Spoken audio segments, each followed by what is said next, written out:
Hello, I'm your pilot, Talkmewo. And I am the co-pilot, Ken Gadaffi. Join us as we fly you through the Talkmewo African Hour, Mondays through to Fridays from 2 p.m. to 3 p.m. on Radio 1 FM Digital Dial Position 103.7. We bring to you trending entertainment gist, business news, and juicy local and international sports updates. Follow us on Twitter at Talkmewo TV and on Facebook on Talkmewo TV.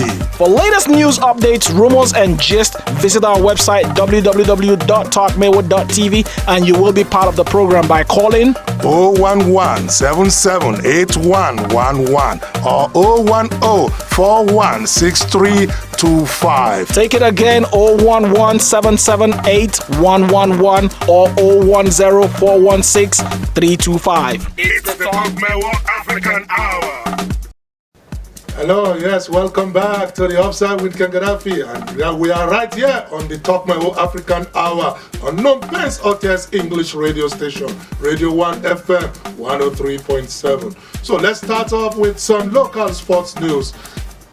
Cambodia scored brace to beat Timor Leste. Cambodia scored a morale-boosting 2-0 win over Timor Leste in an international friendly at the Olympic Stadium yesterday after the national teams doubled header Chinese Taipei in the quarter 2019 Asian Cup qualifiers playoffs. An 11th minute goal by Poon Soksana kept the 50,000 crowd happy during a lively first half that saw Kao Sokpen and Sok Sovan miss out on glitz-edge chances. Srerod also pulled off two great saves under the bar.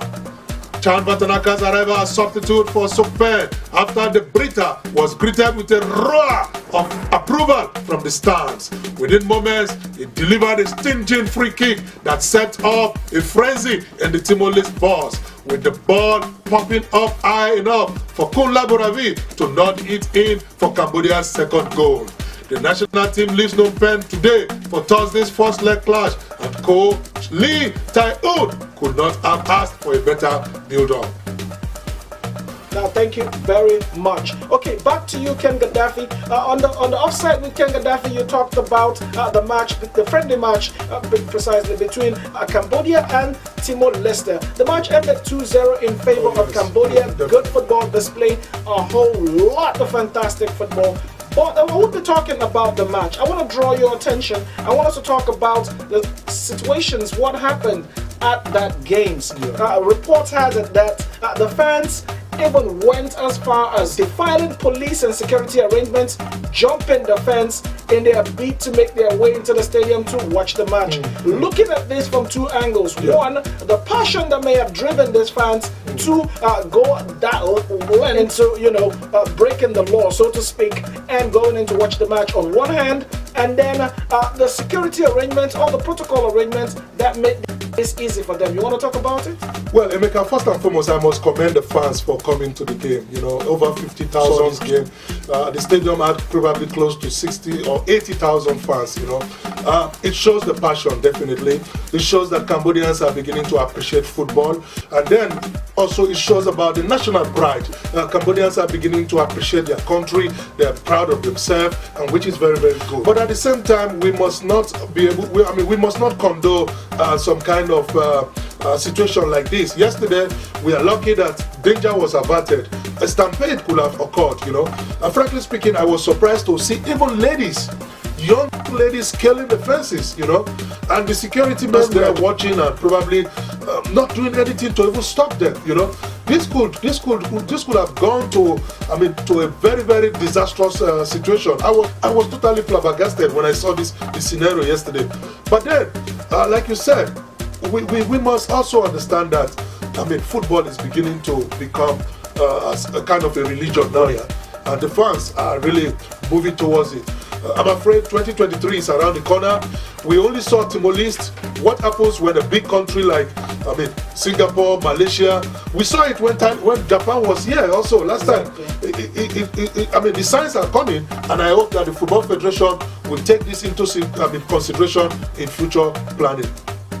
Okay, that you talked about the security measures, and you pointed, I share with you in your words, you said you were flabbergasted. Yeah. Well, I was flabbergasted as well, judging by the height of this fence and the determination of these people. Well, passion for football, display of such acts is not peculiar to Cambodia. We've seen such situations in some other countries as well. Now, taking you back a little bit, the capacity of this stadium is between 40,000 and 1,000, and these people making their way. We've had games where we have up to 100,000 people within the stadium complex. Such crowd watching the international friendly games.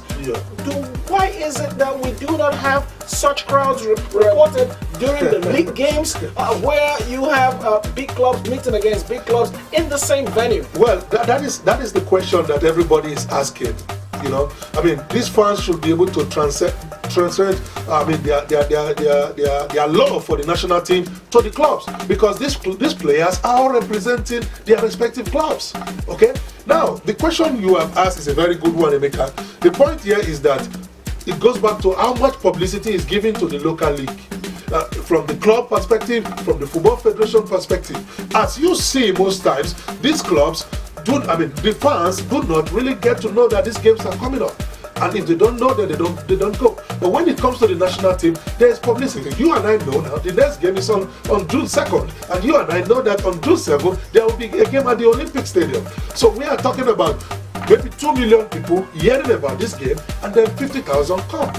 You understand me? But we're talking about football clubs. There are 10 teams with their respective fan bases. So it's quite difficult for them to have that kind of followership, especially now that these games are played in different stadia. Okay. I spoke to a sports agent, a football agent, a couple of weeks ago, and he talked about conversing for more corporate involvement, having more companies involved and invest in football, and at the same time calling on football bodies to engage more in media and publicity. You're sharing that opinion? This is absolutely right, Emeka, and this is the good thing that the fans going to watch the national team are bringing into the game. You understand me? Corporate companies should take advantage of this. Imagine 50,000 coming to the stadium and buying Coca-Cola, or buying extra juice, or buying Cambodian beer, or buying Anchor beer, or whatever they buy.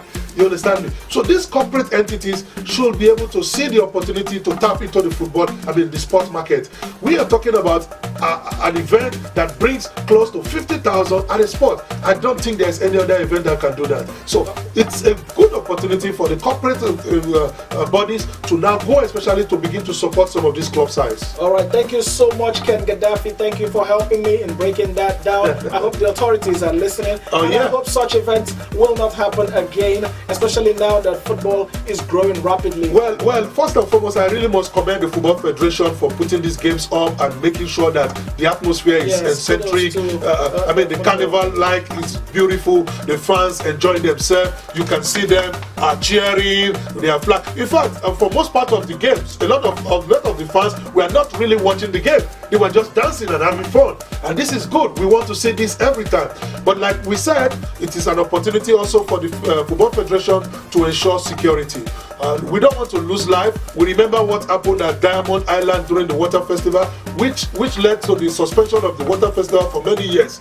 This year will be the first time it's coming back. So I think it's very important for security measures to be placed on this stadium and ensure that the fans are safe and families can go to watch the games. All right, thank you so much, Ken Gadaffi, the Oracle, the Sports Maestro. Thank you for that proper digestion. Okay, thank you so much. I will be back again. When I come back, I'll bring you more. It's a review on the offside with Ken Gadaffi. Thank you.